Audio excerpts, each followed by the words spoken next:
వీక్షకులందరికీ నమస్కారం. అమరావతి రాజధాని పైన వైసీపీ అధినేతకు చెందిన బ్లూ మీడియా విషయం కక్కుతూనే ఉంది. ఇప్పటికీ కూడా అమరావతిని రాజధానిగా అంగీకరించడం లేదు అనే విషయం సుస్పష్టం. 2019లో అధికారంలోకి వచ్చిన 3 నెలలకే రాజధానిని 3 ముక్కలు చేసి అమరావతి ప్రాంతం అసలు రాజధానికే పనికిరాదు అని విశాఖపట్నం రుషికొండ మీద ప్యాలెస్ నిర్మించుకున్నారు. ఇక ఆ ప్యాలెస్ 2024లో పొరపాటున గెలిచింటే ఈ పాటికి అమరావతి రాజధానిని శుభ్రంగా క్లోజ్ చేసేవాళ్ళు, గేట్లు కూడా పెట్టేసి. 2024లో జనం బుద్ధి చెప్పారు, అమరావతిని రాజధానిగా కోరుకున్నారు, పోలవరం పూర్తి కావాలనుకున్నారు. ఒకవైపు పోలవరం పనులు చురుగ్గా సాగుతున్నాయి, 2027 చివరి నాటికి పూర్తి అవుతుంది. అమరావతి రాజధాని పనులు కూడా అదే వేగంగా జరుగుతాయి. భారతదేశంలో ఏ ప్రాంతంలో కూడా ఇంత పెద్ద ఎత్తున వర్క్స్ జరుగుతున్న ప్రాంతం ఎక్కడా లేదు. ఇక తాజాగా అమరావతి రాజధాని సీడ్ యాక్సెస్ రోడ్ని జాతీయ రహదారికి కనెక్ట్ చేసేందుకు ఒక 3 కిలోమీటర్ల క్లిష్టమైన ప్రాంతంలో నిర్మాణాలు చేసేందుకు దాదాపుగా 600 కోట్ల రూపాయలతో రాష్ట్ర ప్రభుత్వం అనుమతిచ్చింది. వెంటనే బ్లూ మీడియా అందుకుంది. బెజవాడ బెంజ్ సర్కిల్ దగ్గర 6 లైన్ల ఫ్లైఓవర్ నిర్మిస్తే కిలోమీటర్కి 88 కోట్లు అయితే, సీడ్ యాక్సెస్ రోడ్ని జాతీయ రహదారి కనెక్ట్ చేసే ఉండవల్లి నుంచి జాతీయ రహదారి మణిపాల్ హాస్పిటల్ వరకు కనెక్ట్ చేసే 3 కిలోమీటర్లకి 188 కోట్లు ఖర్చు చేస్తూ ఉన్నారు. చంద్రబాబు నాయుడు దోచుకుంటా ఉన్నారు.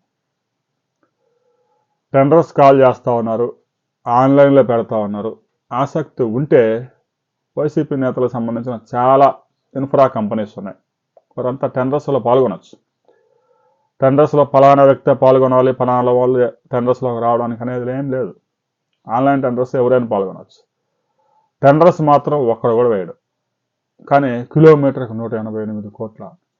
అక్కడ పరిహారం చెల్లించడానికే 54 మంది నుంచి భూమి సేకరించడానికే 350 కోట్ల రూపాయలు ఖర్చు అవుతుందనే విషయాన్ని మాత్రం రాయరు. కనకదుర్గ వారధికి ఎంత అయింది, బెంజ్ సర్కిల్ దగ్గర ఫ్లైఓవర్కి ఎంత అయిందని మిగతా నిర్మాణాలతో పోలుస్తారు. కానీ 540 కోట్లతో రుషికొండ మీద ప్యాలెస్ నిర్మించాడు జగన్మోహన్ రెడ్డి. ఒక ముఖ్యమంత్రి ఉండడానికి 540 కోట్లతో భవనం అవసరం అనే విషయాన్ని ఏనాడని రాశారా? అది రాయరు. రాజధానిని ఇప్పటికి కూడా వైసీపీ కానీ వైసీపీ అధినేత కానీ అంగీకరించడం లేదు. వైసీపీ నాయకులు మాత్రం సందిగ్ధంలో పడిపోయారు. అసలు మీ రాజధాని ఏదే అని అడిగితే వైసీపీ నాయకులు రేపు 2029 ఎన్నికలకి ముందు వెళ్ళినప్పుడు అడిగితే జనానికి ఏం సమాధానం చెప్తారు? అమరావతినే రాజధానిగా కొనసాగిస్తాను, తాడేపల్లిలో నాకు సొంత ఇల్లుంది, ముఖ్యమంత్రి చంద్రబాబు నాయుడికి ఇల్లు కూడా లేదని చెప్పేసి 2019 ఎన్నికలకు ముందు అరిసి మరీ చెప్పి ఎన్నికలు అయిపోగానే అమరావతి రాజధాని పనికిరాదు అంటే జనం గొర్రెలు అనుకుంటున్నారా? మర్చిపోవడానికి అవకాశం కూడా లేదు.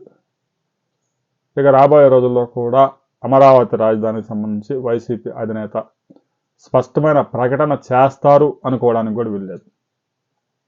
ఒక జాతికి సంబంధించిన రాజధానిని, ఒక కులానికి సంబంధించిన రాజధానిని ముద్ర వేశారు. ఒకవేళ అమరావతిని రాజధానిని కొనసాగిస్తామని చెప్పినా కూడా జనం నమ్మే పరిస్థితి లేదు. అందుకే పార్లమెంట్లో చట్టం చేయబోతా ఉన్నారు. ఈ సెషన్స్లో కాకపోయినా బడ్జెట్ సెషన్స్లో ఫిబ్రవరి 1st వీక్లో ఆ కార్యక్రమం పూర్తయ్యే అవకాశం ఉంది. రాబోయే రోజుల్లోనైనా వైసీపీ అధినేత అమరావతి రాజధాని గురించి క్లారిటీ ఇవ్వకుండా ఎన్నికలకు వెళ్తే ఘోర పరాజయం తప్పదు. జనం నిలదీస్తారు. రాజధాని ఏది అంటే రుషికొండే మా రాజధాని అని చెప్పే దమ్ముందా? దీనికి సంబంధించి ప్రతి ఒక్కరూ మీ అభిప్రాయాలను కామెంట్ చేయండి.